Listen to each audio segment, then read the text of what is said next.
The capacity crowd is in, Butch. The capacity crowd, hello!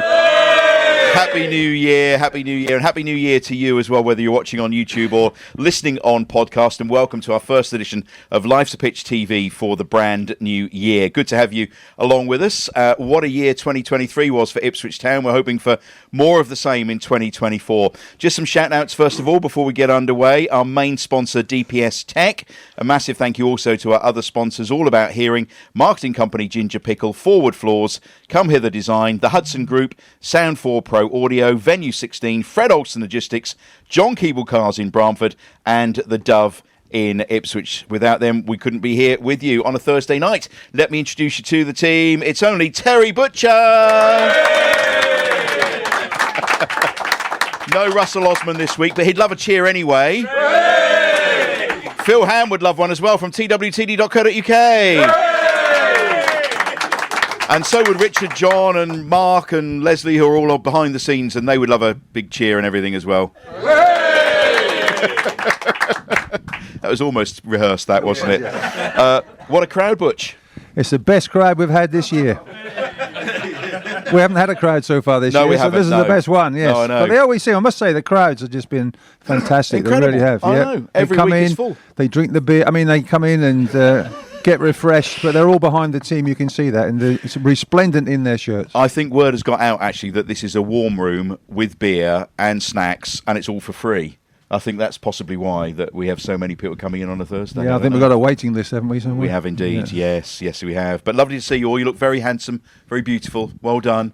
And you're all looking forward to the season ahead? Yes. Fantastic. Lots to talk about tonight, and we have a very, very, very special guest this evening. Would you give a big round of applause for former Town player John Peddelty?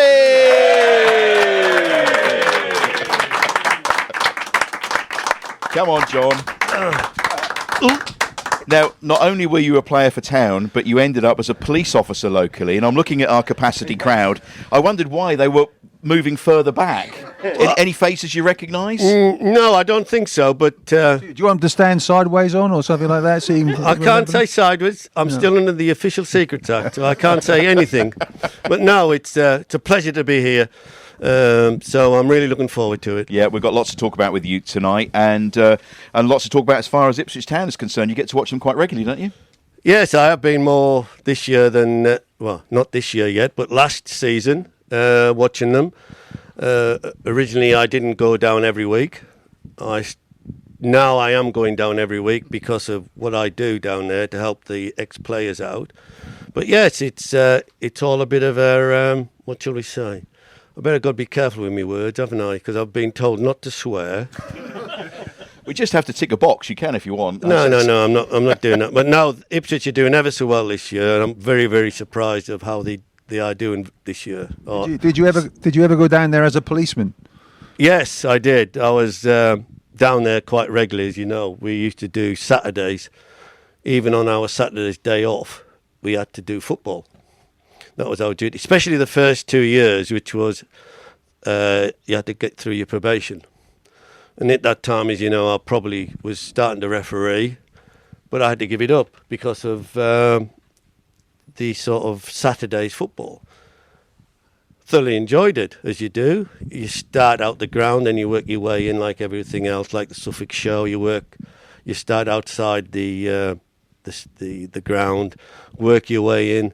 Then the big job is looking after the helicopter. And that was the item of my life, sort of thing, probably at the Suffolk show. Oh, I looked after the helicopter.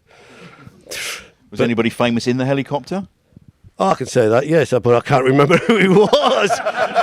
My memory's starting to go all those years ago, but I think it was, might have been Princess Anne or one of them anyway, but it was one of the royal family. And I think my duty was to look after the helicopter for 8 hours. What was it like policing round the ground, though? Because obviously, as a former professional footballer, were you itching to get out there? What was that like?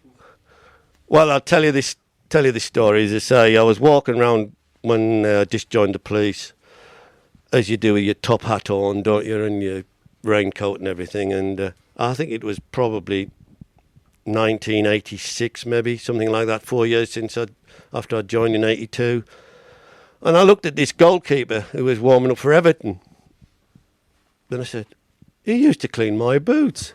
It was Martin Hodge, the old goalkeeper, who used to play at Plymouth, who went up to Everton. And as you know, in those days, the warm-up was just kick the ball here and there and everywhere, not like this, an hour's training sort of thing before you start. So I said, that's Hodgie. So I get on the radio, and I can't remember who was in the control room. I said, blah, blah, blah, blah, I'm just going on the pitch, so I don't want any interruptions. What you doing? That sort of stuff, what you doing? And I shouted. I walked on the pitch, and I think it was around the old Portman Road stand.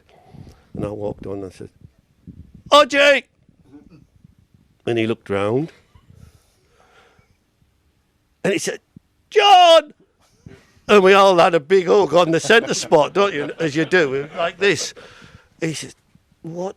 I just out of the blue, Martin there, and I'm thinking, Martin, you should clean my boots. And whatever, but it was nice to see people like that. And you see people like Gary Megson, who was in this starting off in his managerial career and still playing when I'd packed up. But yeah, it was good fun. And do you want another story about the North Stand? Yeah. As you do, you stand in the North Stand, wasn't it, before all the fencing came in to separate the supporters, and we used to have 2 rows of policemen down the middle, away supporters, home supporters, whatever. No problems. Next thing you know, what's that? Somebody had peed on my leg,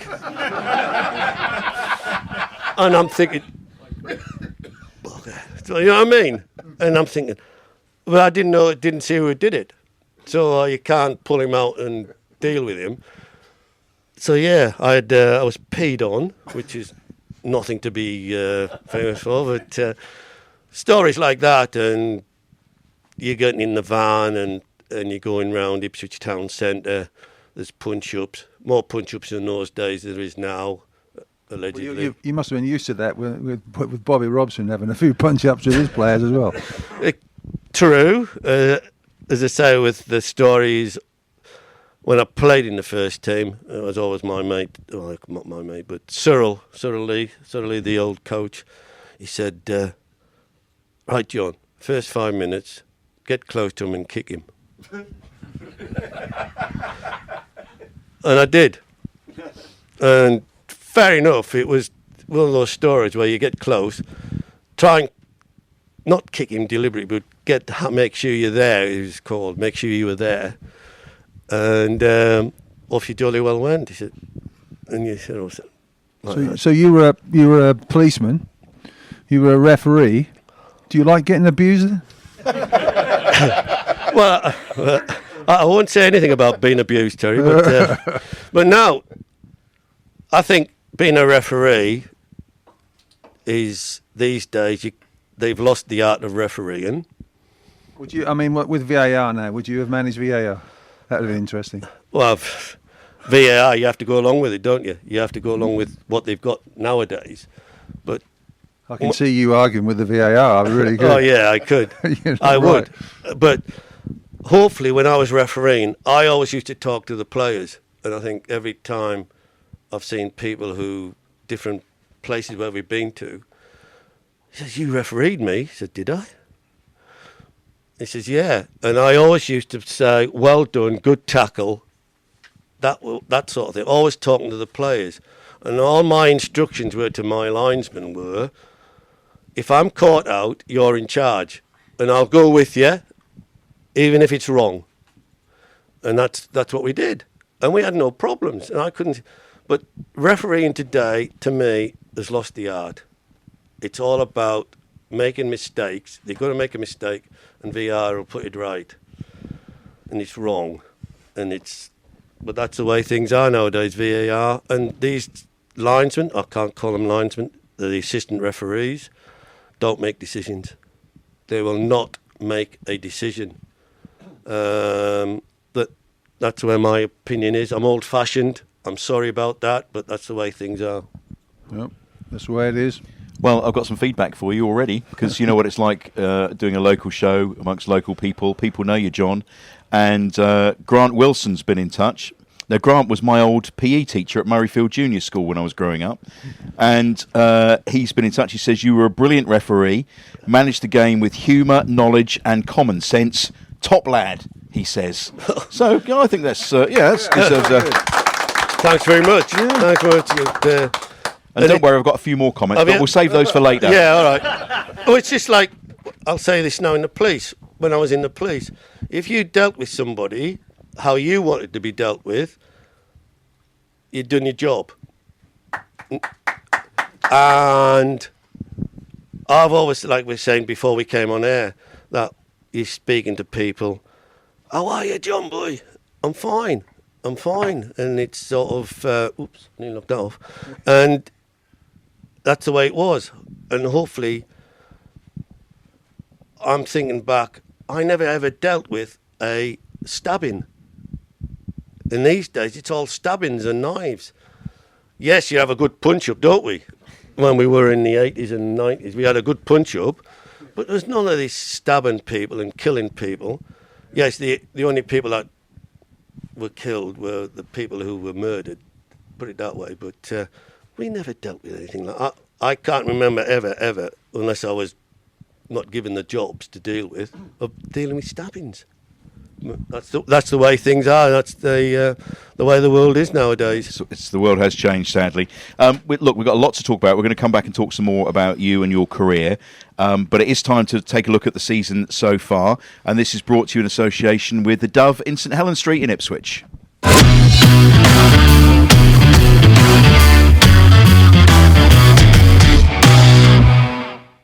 Now, we had our Christmas break, so we haven't been around for a while, so there's quite a lot to catch up on. And I believe we were here last looking ahead to the Norwich game. Yes, very good. Indeed. Thank you, well done. Yeah. We were with Laurie Civil, weren't we? And we Yeah. were all... The canary is still deflated up above my head, thank goodness. But Yeah, well... do you know what? Can I just honestly say... Can I be honest now? If I never have another East Anglian derby, it will be a day too soon. I've decided that I hate that fixture now. It's just too stressful, isn't it? It really is. I mean, if we'd have thumped them, I'd be sitting here slightly differently. But Especially when it's changed to 12:30 kick-off. yeah, I know. No, I do agree with you. And it's particularly when we're in a season where we've got kind of a greater ambition. Do you know what I mean? I think when George was manager, it was the same, that we'd go and play them, and they were never really contenders at that top of the Well, they're certainly not the contenders first this season, are division they? Let's as be was honest. then, and this year similarly they're not really contenders. So we're so you get this game where it's got a lot of additional hype around it when really our focus is on promotion. And I think normal game against the side that I got 14th or something when we played them. We'd have probably won it, but I think all the additional kind of stuff around it might have impacted it to some degree, and obviously we ended 2-2, but I think we should have won. I think many people are in doubt that we should have won that game. Nathan Broadhead had a couple of chances early on, didn't he? They should have taken. Uncharacteristically didn't take those. It's actually, I think it's quite surprising when you see a Town player not score a one-on-one in the last little while, because they've been so clinical, haven't they, the strikers and the forwards. So yeah, a bit of frustration. I think they pretty much had two chances, didn't they? 2 errors at the back, 2 goals. VAR might have helped us out on that. And VAR would have helped us out twice, because obviously there was offsides on both of them, weren't there? But at the end, they thought they'd won the Champions League, didn't they? Isn't that ridiculous? Well, So it just goes to show how far we've come, though, doesn't it? I think that's true. I think they kind of built it up to be a game where they were going to get absolutely slaughtered, and as they didn't, then it was that was something to be cheered. But yeah, it's a disappointing result. But I think the performance was pretty decent. But our wait goes on. But Terry, Yeah, I mean, I think. Mate, you say you hate them, you don't like them. No, it's too stressful. Too stressful. Yeah. Oh, I love them. I think it's fantastic. I love it when they're down here and we score against them. It's fantastic, great feeling. But not so nice when they score. But I just think, having played in Rangers Celtic games, it's still right up there with Ipswich Norwich. It really is, because you've got big teams and big crowds and supporters and history and everything else like that. And these games, you look forward to these games very, very much. But, on the day I understand it because I was nervous. I didn't want to lose to them. And when we're 2-1 down, you sort of think, oh, my goodness. But I have faith in this team that he's going to come back. It hasn't done so much at the end of December, but I do have faith in them that they will come back. The game were incredible, weren't they, with the fans out in front of the stadium? But I thought coming on the team bus and doing all that stuff that wasn't right for me. That really wasn't right. So I thought that was a wrong move.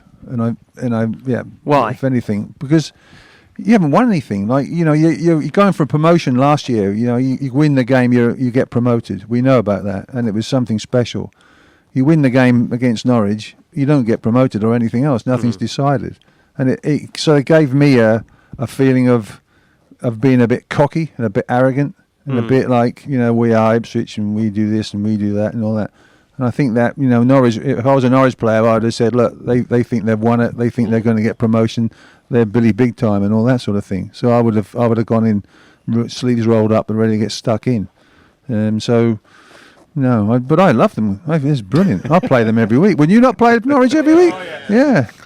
Just me then. Yeah, just you. But you were being honest, so there we are. Well, it is very stressful, isn't it? It's very stressful. And then we've got to mention Leeds United, which was we just didn't turn up, did we? I think kind of Premier League quality show, didn't it? And it was. You talk about atmospheres and all that kind of thing. Leeds obviously had built that up to be a second v third, huge game for them, enormous atmosphere in one of the, second biggest ground in the division, I think, and they just from the start they were at it and they got an early goal. If they hadn't got the early goal, might we have grown into the game? Not impossible, but they got that goal. The ground is going. Their players are on top. I think if you look at all the goals, they all come from pretty much the same thing, that we lose the ball sort of on the edge of the final third at their end, you see what I mean? And then get broken on at pace, because they've got such pace in their forwards, haven't they? The first goal was a corner, but the move that led to the corner was that. The penalty came from that. The goal in the second, all 4 goals came from the same sort of thing, just them breaking on us from deep in their own half with that pace and us being caught short of numbers. We just did. And once you're kind of 3-0 down at half time, it's you've got no chance, have you, against a side like that? And it was a chastening experience. I think Kieran McKenna will probably learnt a few lessons from it, and in his perhaps outlook. But we're going to teams that were in the Premier League in May, and we were in League One in May. You know what I mean? I think the team that started at Leeds, everybody was part of the League One team, weren't they? I think.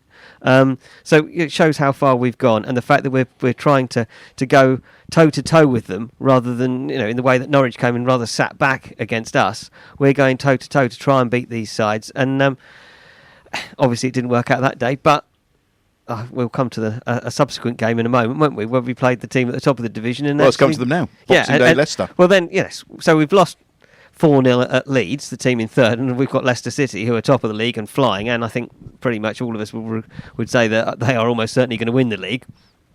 And I think we probably deserved more than a 1-1 draw, didn't we? I think it was second half. Second half with a better team. With a better team. Very good second half, and I think it's so easy when you're down to Leicester 1-0, the way they're playing and stroking the ball about and keeping possession and playing the sort of Barcelona way, tiki-taka and all that sort of thing.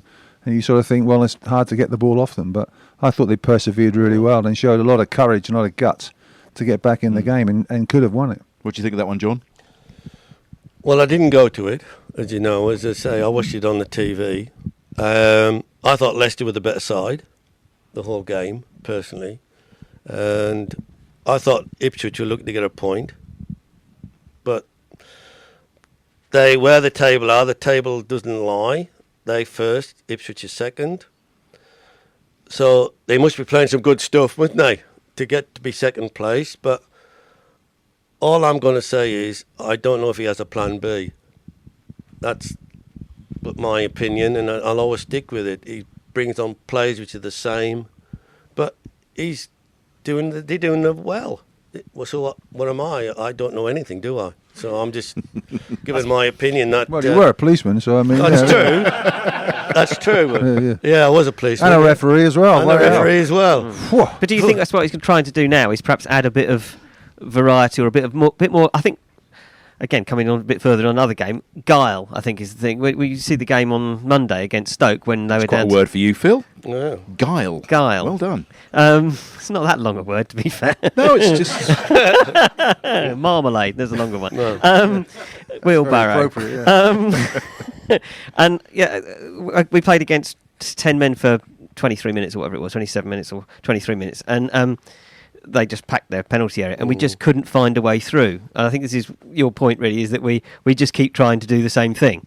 And so you've got to either kind of come up with bringing new players that can find you a way through, or come up with one or two different ideas, such as bringing a 6'7" striker off the bench or something like that. I don't think it's an unfair thing. But I expect Kieran will say that his plan A has worked very well up to now. Yeah, it has. Injuries and illness have affected us in the last couple of games, haven't they? Yeah.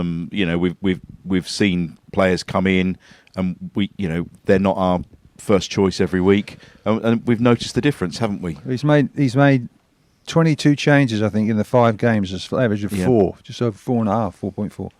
And and this is what's going to happen during the season. It's unfortunate, but when you've got, I think Hurst was a big blow. So I thought he led the line and has led the line very well. And you only know, I think, how good he is when he's not there. So I think that was a big blow. But when you look at the other players coming in, we talked about this early in the season about players not getting game time, proper up to match speed to come into the system.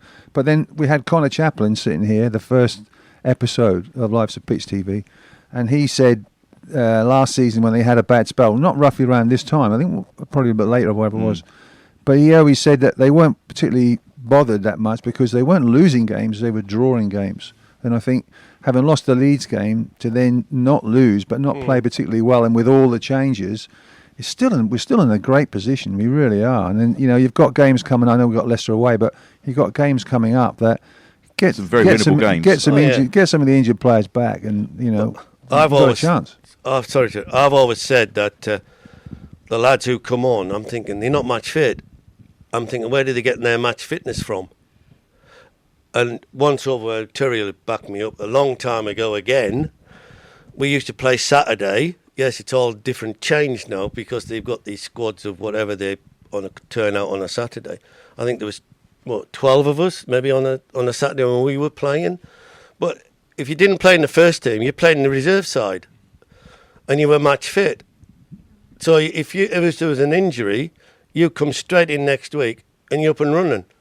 And I'm thinking, where are these lads getting fitness from? Well, it's all about sports science now, and they put on these training, do they? Yeah, routines and everything else that sort of generates the same, what they say, the same sort of energy levels and same sharpness, but you're never going to get that. We know that. We know that, and I felt sorry for the lad. He gets a lot of stick. He comes on, but he scores goals. And one of my mates says he can't head a ball and he can't trap a ball, but he scores goals. Who am I speaking about? Freddie. And I'm thinking the other night, he should have scored. But I don't think he was match fit.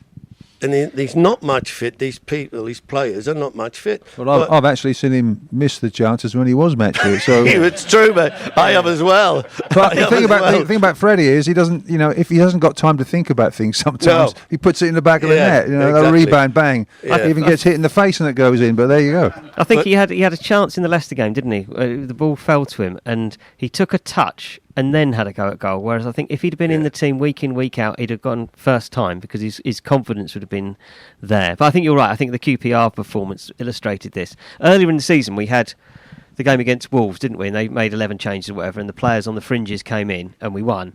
But I think because they've not been getting games week in, week out, or every other week in the Carabao Cup, they came in, the people like Dominic Ball, Freddie, all those who've not been playing. And I think that just that little lack of sharpness saw us sort of drop the overall performance down at a level. I think the fluency, when you get so many changes, the fluency and the sharpness and the understanding isn't quite there. And when it drops a little bit, that's when we're in danger of not. And the fact that the 5 players that were out of that game, it was Hurst, obviously, Burns, who else was missing? Morsey was missing, wasn't he? The 5 that were pretty much our 5 best players, weren't they? Yeah. Broadhead was out as well. Yeah. And so it's very difficult for any team to to kind of. Davis was Davis out as well. Davis was out. There you go. First. Yeah. So it'll be probably very our top interesting to five see players. what he does this Saturday. Is it FA Cup this Saturday? Yes. FA Cup, yep. Are So- we worried about the FA Cup this season or not now? Not at all? No. So what you're saying then is that you'd rather they get promoted and not win the FA Cup? Yeah. But Yeah, you want to well, win yeah, both, yeah, don't we you? all You would, want to yeah. win both, don't Ideally, you? So yeah. you put your best team out, but I can see what he's going to do on Saturday. He'll do maybe 5 or 6 changes. Well, not that few. I think there'll be a lot more than that, to be honest. Whatever. Well, his options But- are limited, aren't they, because of the injuries? But it is a good People have chance. been It is a away. good chance It's a for, good chance for a lot now of these of players to get match fit. Yeah. To going through 3rd round, 4th round, 5th round, getting the 5th round. Well, you have a chance of winning something. But it's interesting. Kieran today, I went to his press conference today, and he was talking about last season's cup run when they played Rotherham, who were in the Championship, beat them 4-1 at Portman Road. Then they played Burnley, who were the runaway champions in the Championship last year, drew 0-0 down here, and then took them to the final minute where they lost 2-1.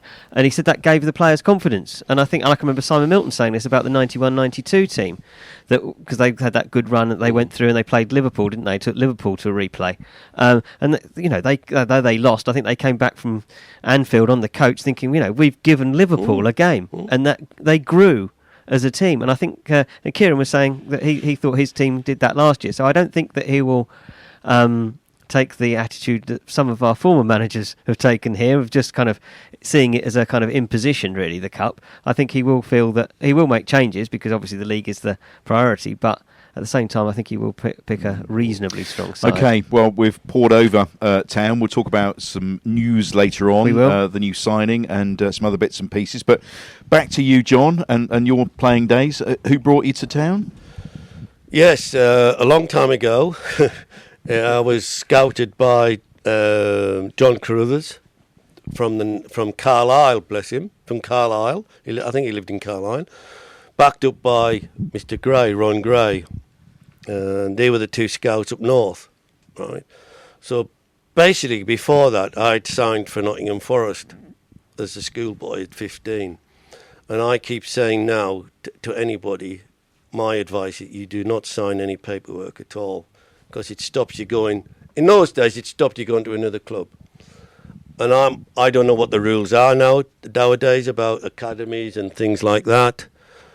But if I was a youngster, I'm 15, 16, 14, whatever, I want to go to as many clubs and see what's going on, see how they perform, what they do, before you make your decisions, along with your father probably, who says, yes, you can go. Because I'll always remember now, I can see my dad now, bless him, he's 99, and we were down the old house, Copeland Road, where Turry probably has been to Evenwood, where my local village, and he said the scout was walking up and down the room. My dad was with him. I was sitting there wondering what was going on. All he wanted was my signature. I'm not signing the papers, he said. My dad, I'm not signing. Next thing you know, it's signed. And I'm thinking, right, so I'd better sign as well then. And I'm convinced to this day that he gave him a backhander. I don't know how much. I forgot to ask my dad when I went up home at Christmas to see how much he got him, but I'm convinced he got a backhander. And he didn't tell me about it. Did you have a large turkey that year or something? I have no idea. I know we didn't have jam and bread, that's one thing. But no, so that was 15.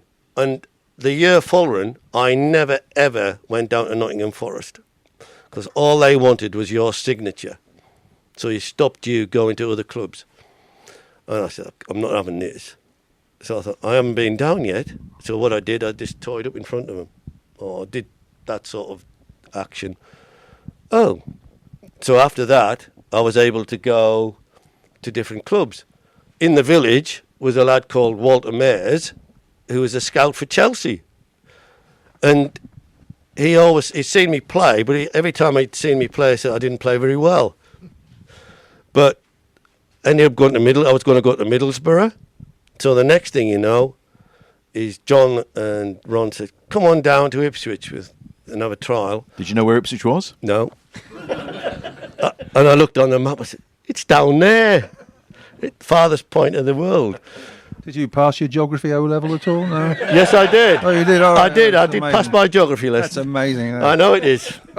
But the best thing about it was Eric came with me. Eric Gates. Eric was, as you know, should we say? Ugly? No. No, I can't say that. You said that. I'm not saying that.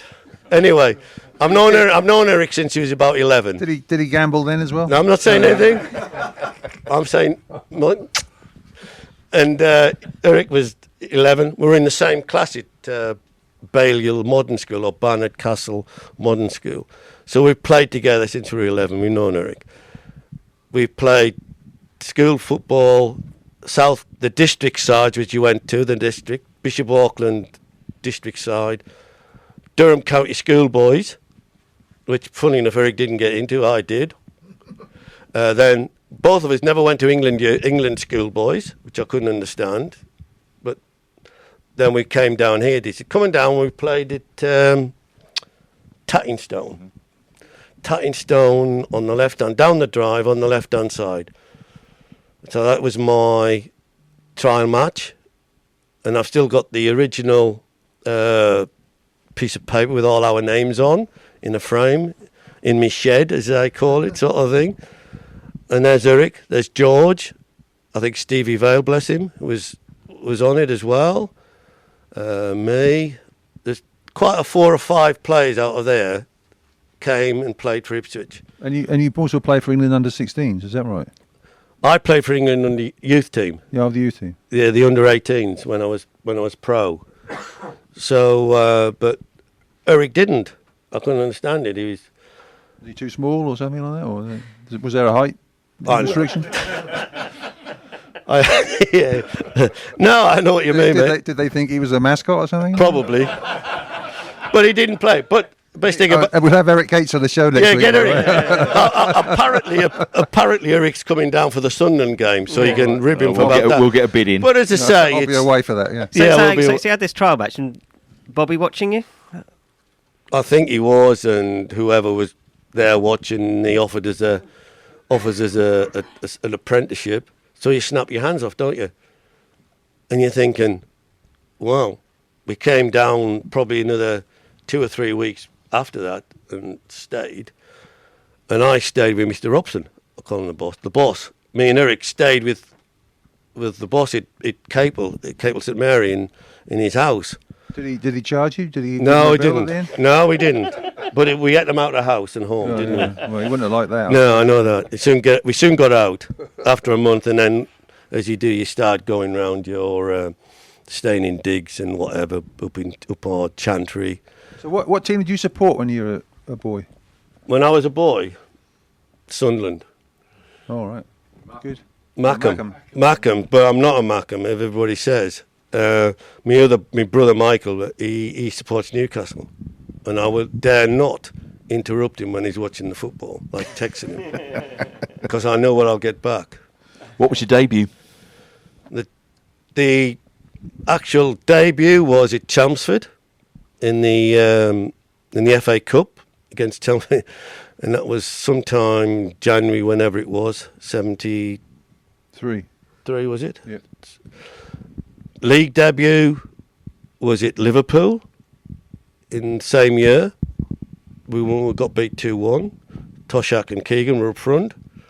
What was that like then? I mean, Liverpool as your league debut, the big atmosphere and two of the biggest names in English football. Oh, it was. And you're thinking, and there's big Tosh up there, and Keegan was about here sort of thing. And basically you just had to go out and try and do a job on them. And like, seriously, you know what I mean? Get close to them and whatever. Kick 'em. Well, so you were alongside Alan Hunter, were you? Or? No, I think it was Beat. Oh, right. It was Kevin, I think, and I think Millsy was left back, and I think George was right back. I think Alan was injured, or it might have been vice versa. So I usually played if Alan or Beat got injured. But then he changed it when Beat went left back and stuff like this and whatever. But did you ever play right back or midfield or anything like that for Town? No. Just centre half? Just centre half. I can't run, can I?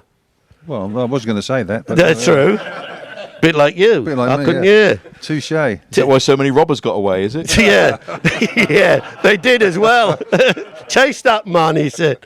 But no, it was. I did play a couple of games in midfield down for Argyle, but other than my main thing was centre half and stopping them from coming in. And your first goal for the club?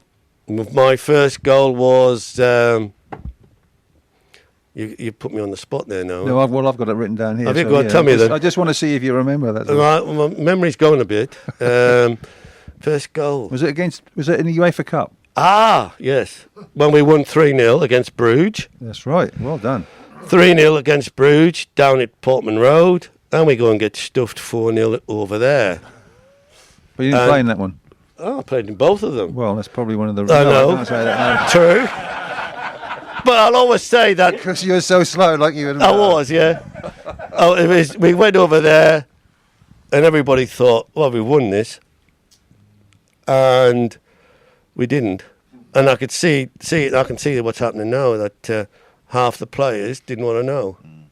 And it's usually the case. You're 3-0 up, you get stuffed 4. We only needed 1 goal.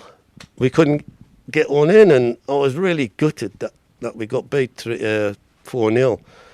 And then... Was your first own goal? I think that must have been Stoke, was it? No. Where was that? Well, according to Wikipedia, it was Sheffield United. In the Sheffield first division. United? Yeah. These centre halves sitting here comparing own goals. Yeah. These strikers will be comparing goals. Centre No, halves' it's- own Thanks, goals. thanks very much, Phil. No, was it really? I thought it was Stoke down at home. Oh, down, you got one. You may have got one against Stoke as well. I don't know. Yeah. How many did you score for the team? Own goals. well, it was either 1 or 2 then, wasn't it? But Well, I scored don't know. 5. Could be more. Could be a lot Could more. be a lot more. It could be, but I did score 5 goals for the team in the other opposite net. Did you? Yes. 6, Were they yeah. corners, long No, shots? they were. You on free kicks or do, something? Do you Or? want to tell me about this goal? I scored against Leeds. Well, I didn't have YouTube at that time, Oh, so so- I couldn't really see it. But No. no, I've You still scored got, against Leeds. I did, and I've got it on my phone if you want to Well, see it. just briefly describe it. Right, the ball came in from the left wing to Trevor Wymark, bless him, who headed it down, and from 23 yards, I right-footed it past Harvey, who was in goal, into the net. How about that? Round of applause, come on.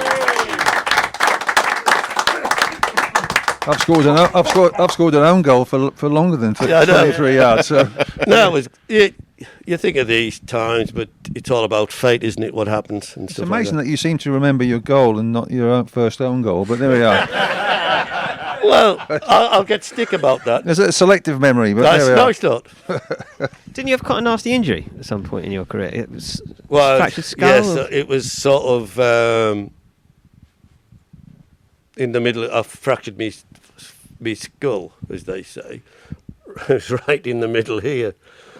And the best thing about it was, if it was fate, if it had never happened, I wouldn't be sitting here. It's all about fate, isn't it? That day I should have been in Carlisle on the Saturday, but the boss came in and says, "I've got to bring him back. I've got to bring him back." I said, "No, you haven't." And that was big on because he was injured, and that was at Carlisle. It was the away game at Carlisle. See, because I've got it on my phone, the actual date of pictures and some pictures, and I says, "Oh, righto then." So I rang up my sister or whoever. They'd organised a coach from the village to go through to Carlisle. There was 50 odd on the bus to go through to Carlisle, so that was cancelled. So I played down here, and we played against Oxford United in the reserves. reserves. Yeah. And as you do, you're going up, and what happens? I can see it now. The little lad comes across like this, and I'm going up to head it, and I hit the back of his head. And next thing you know, none of this, what do they call it today? This head where you get checked out and everything like Concussion that. protocols. yeah. Concussion thing. There's Ian Collard. Come on, John, get up. Come on, get up. And I'm saying, I can't get up. So, as you do, you end up, that's what the injury was, and it's fate. it's all about fate, really, and it's all about fate of... Apparently, the story is that Newcastle United came in for me, but they got Big Glenn instead, Glenn Keeley. It's fate. So if I hadn't fractured my skull and fucked up, I wouldn't be in the police, maybe. Don't know what you're doing, do you? It's all about fate. Sliding doors. So, I was saying, was there any kind of concerns for your career at that point? Well, yeah. What happens is you get fit again after 6 months, and I'm back pre-season 6 months. And that was 75, wasn't it? So 76, you go down to Plymouth. Well, I suppose you're going to ask me about that later on, and everything starts again from there. But people say, "You've got pensions." I says, "I've got nothing from football. I have absolutely nothing from football. What we've earned or what we've got, me and the wife have worked for." And that's the way it is. You mentioned the Plymouth deal, which brought Paul Mariner to Ipswich. So thanks for that. Well, you took one for the team, literally. I did, because the boss said, "If you don't go, it deal's off." I said, "No pressure then." So Well, that really is the back and beyond. If you think Ipswich is a long and I'm way. thinking, well, Terry's up there as well. Did you know where Plymouth was at the No. time? No. There's you and Terry Austin, isn't it? It was me and Terry and the deal. I got a picture as well, but so I've gone from Ipswich, the farthest point on the east coast, down to Plymouth, which is the farthest point on the southwest coast, and then you're travelling from Plymouth every week to, say, Carlisle, up into the Midlands and wherever. But you get used to it. You got used to it. You had a nice bus, or coach as they called, and you got on it and just got on with it. None of this, we can't get the plane back from Newcastle to Manchester, so they had to get the bus, which, I'm not saying who it was, but you know who I meant, don't you? It's utter nonsense, but there you go. The arrival of Mariner was amazing, though, wasn't it, for Ipswich? Well, I think that was the start of it, wasn't he? And you look at some of his goals he scored. Well, what was it? 6-0? Was it 6 or 9-0 he started? 7 against West Brom first. His debut. West Brom, that's right. And what can you say about him? And he came on international and did his job, didn't he? Nice lad. Because I was there, I just joined the club in '76, so I never really had a chance to play alongside you at all, and it's virtually like hello goodbye sort of thing for me. But obviously when Maris came, it all changed. But when I first joined the club, you were there, and it was very much a case of, well, you were ahead of me, in the pecking order and all that sort of thing. You were quite a way above me, and I'm looking at that and I'm thinking, I got no chance of getting in the first team. Not that you have ambitions at 17 years of age, but you sort of think ultimately that's where you want to be. But to get through that, I've got to be better than the people on Dale Roberts, yourself, and all these other great Hunter, well, that's what I'm saying. There was Russell. Dale, there's me, Dale, Glenn. Who else was there? Kevin. He played. Well, Russell as well. Russell came in. So then all of a sudden you got to think, well, I'm not going to get a game, but it's fate, isn't it? It's like fate. You do this, you go to Argyle. The best thing about Argyle, I got a pay rise. It was. I got Which a pay Mr. rise. Robson wasn't famous for giving out, No, was apparently he says, "There's your contract, sign it." What? He says he had them all lined up on his desk. Picked it up. All right, yeah, and you signed it. But when I went to Plymouth, I got £25 a week pay rise, which in those days was a lot of money to me. A lot of money to me on leave. Do you want to know what I was on? Because I've told everybody round here, sort of thing. I was on £100 a week when I went to Plymouth. So I got £125 a week for basic. You got £25 or £30 for playing in the Football League in those days, which we did. Appearance money, yeah, is that right? Well, whatever it was. Yeah. But lucky enough, down in Plymouth, you got a bonus of crowd money. But every week you were getting good crowds. Plymouth were doing quite well when I went down there, and one week you're earning £300 a week, and I'm thinking, well, that's good money, that is. But in those days there was no pensions, and you're thinking, well, you got to save it somewhere. This is this is when I finished later on, pensions were coming in, weren't they? And at 35, that's when you could retire from and get your football pension. I thought, well, I'll have a bit of this. But the best thing I ever did was Terry Austin's dad, bless him. Terry's dad was in pensions and insurance, and he got me an accident insurance, and it paid out because of the thing. Without that, I would have been in the cart, as they say, because I had no trade. You have nothing, do you? No trade. All you knew is football. Yes, I had me prelim FA coaching badge, but what's that going to get you? So we just have to do what you have to do. And we decided to come back to Ipswich. Well, it's a great career that you had for Town, for Plymouth, in the police force as well. We'll talk about Speedway and golf a little bit later on, but for now, give John a big round of applause. And it is time on Life's a Pitch TV for this week's Keep It Up Challenge.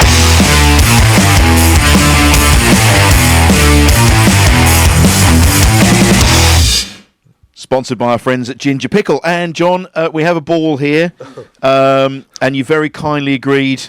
Did I? You did. You had a. Somebody said I can't keep them up with these shoes on. You had a practice earlier. Come on. Oh. There you go. Look, you've only got to get. I mean, as long as I beat is it Steve? Yeah, Steve McCall. Steve's on 5. Terry got 3. I got 3, so there's no pressure. Yeah, give him a big round of applause. Come on, capacity crowd. What a good sport. So, John, hold on. Just wait a second. So, Terry's going to time you. You've got 60 seconds, okay? Phil's got a whistle. And once you start, okay? As many times as you can. Without finishing. And it's 79 to beat from Scoey. Is that all right? He's got 3 legs. He did it all on one foot. Yeah. Okay, are we ready? Whistle. 1, 2, 3, 4, 5, 6, 7, 8. Oh, almost double figures. John, no, you can't. You've got to finish now. That's it. That's it. No, come on. Fouled by Ed Sheeran. That's it. 8. So I'm nearly knocked off now. It's just quite more good. than Steve McCall. Yes. Well, give him a round of applause. Well done, John. Actually, your shoes look like they're just missing the studs because they're like the steel toe cap. So just how you used to play. I did have a pair of boots like them. I did have a pair of boots like them.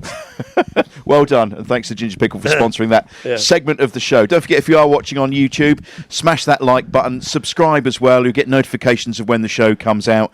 We'd love you to do that. And if you want mugs and T-shirts, they're available from lifesapitch.tv. So www.lifesapitch.tv. I know lots of people got those for Christmas.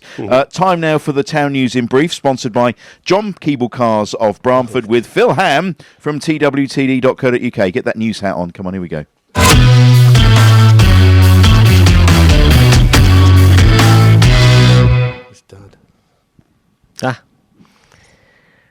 Life's a Pitch TV news in brief. Jeremy Sarmiento, first transfer news of the window, or the first incoming transfer of the window. Jeremy Sarmiento on loan from Brighton, joined yesterday. 21-year-old Ecuadorian international, spent the first half of the season on loan at West Brom, but the Seagulls recalled him due to his lack of games. Effectively a replacement for Dane Scarlett, who was recalled by Spurs as cover for injuries and players away at the Asian Cup. He's going to make his debut, I think, on Saturday at AFC Wimbledon. Kieran today at the press conference said they're sort of assessing how much of that game he can play. Exciting player, I think. We'll have a bit of a chat about him in a minute. But aside from that, the early days of the window, I've also seen young Australian striker Teti Yangi leave the club to join Livingston in Scotland for an undisclosed fee. He had a couple of spells on loan in Finland as well as a stint at Northampton. And Livingston have revealed that Town have got a hefty sell-on should he prove a success north of the border, which basically means if Rangers or Celtic quite like the look of him, if they sign him, which is what happens, isn't it, Terry, I think? Yeah. The best news, obviously, is that signing. The worst news we've had this week is that as we've alluded to, George Hurst is out till pretty much the end of the season. Kieran said at this press conference after the game at Stoke that he's going to have an operation, which I think is early next week. It's going to keep him pretty much out for all but the last knockings of the season. A big blow, really, because as we've said before, he's such an important player to us. As Terry says, perhaps don't notice quite how good he is until he's missing. It's sort of a frustrating parallel with 2014-15, when Town were well placed in January but lost Dave McGoldrick to an injury, which and only came back to play a bit part in the playoffs. So at least this time we've got money, haven't we? Well, that's true. Unfortunately, David McGoldrick got injured after the transfer window had closed at that point, but we had already signed Freddie Sears, who came in at that point. But Kieran says that the extent of the injury doesn't particularly add to the urgency because it was already after a number 9 anyway. So watch this space. He said this afternoon at his press conference that really nothing imminent, so we may have to wait a little while. Jay Stansfield, known to be a target. Whisper I heard earlier in the week is that Fulham might want him to stay at Birmingham because he might play more often at Birmingham. But obviously Wayne Rooney's been sacked as manager there, so things could change. So I think that was a great move by Birmingham. I know, they did very well. And now they've taken having gone for this big name, they've now apparently looking towards Tony Mowbray, who would obviously be a much more sensible appointment in the first place. I think Brighton have moving in more directions than a weather vane. The owner said, the chairman said, we're now moving in another direction, but he'd already said that to get Wayne Rooney in from John Eustace. Birmingham, So, how many directions does a football club want to move in? Well, yes, that's true. And finally, a few of us have been caricatured for this show by Dan Thomas from Come Hither Design, but one of us escaped that treatment from now, but no longer. Award-winning Perth caricature artist and Western Australia-based town supporter Terry Dunnett has filled that gap. Terry's caricatures can be found on... Richard? Terry's caricatures can be found on Facebook and Instagram. Look for Terry Dunnett caricatures or via his website, terrydunnett.com.au. Yeah, thank you, Terry. And this is now appearing on our screens. Is that in proportion, do you think, at all? I thought you could have had a bigger head, really. I think. Wow, that's so there amazing. you go. It's got a little dead canary at the bottom, if you see as well. Oh, fantastic! Excellent. Yes. Oh, that's brilliant. And I think we will supply you with a framed copy of this. Wonderful. I think that's a good one. And Terry tells us that caricatures of Kieran McKenna and Ed Sheeran are in the works as well. Brilliant. And there endeth the news. Thank you, Phil. Thank you. I feel like I've arrived now with my own caricature. You've made it now, haven't you? I have. I feel comfortable now. Let's have a look at what's happened to ITFC on this day, brought to you in association with Fred Olsen Logistics.